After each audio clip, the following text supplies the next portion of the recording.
Bientôt fini la fraude. Un nouveau projet de loi pour la lutte contre la fraude fiscale et la fraude sociale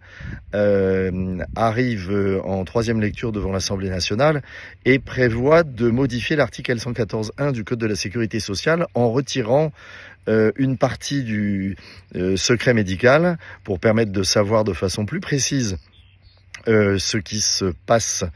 entre le médecin et le salarié à l'occasion de l'arrêt maladie. Et dans son article L114.1, et ça va intéresser vous tous les employeurs qui me suivez depuis longtemps sur ce sujet, dans son article L114.1, il y a un quatrièmement qui a été prévu et qui prévoit que lorsque la fraude est constatée par la sécurité sociale, c'est-à-dire que la sécurité sociale se rend bien compte que l'arrêt maladie qui a été obtenu avec le médecin est en fait frauduleux et visiblement il va y avoir des brigades spécialisées qui vont s'occuper de ça, donc ça devrait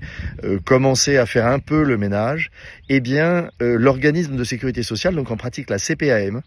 est obligé d'envoyer l'ensemble des informations démontrant la fraude à l'employeur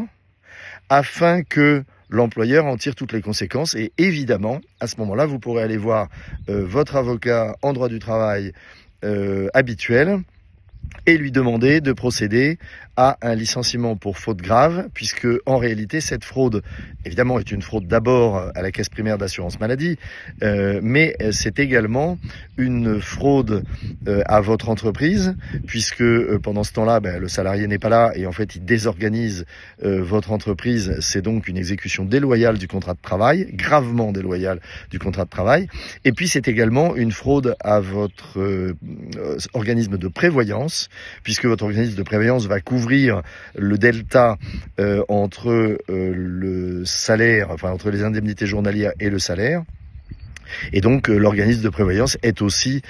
concerné. Voilà, donc ça c'est une bonne nouvelle. Espérons juste qu'au Palais Bourbon, nos députés ne vont pas tout détricoter de ce beau projet qui va remettre un peu de morale dans les relations entre les employeurs et les employés et inciter ces derniers à cesser d'instrumentaliser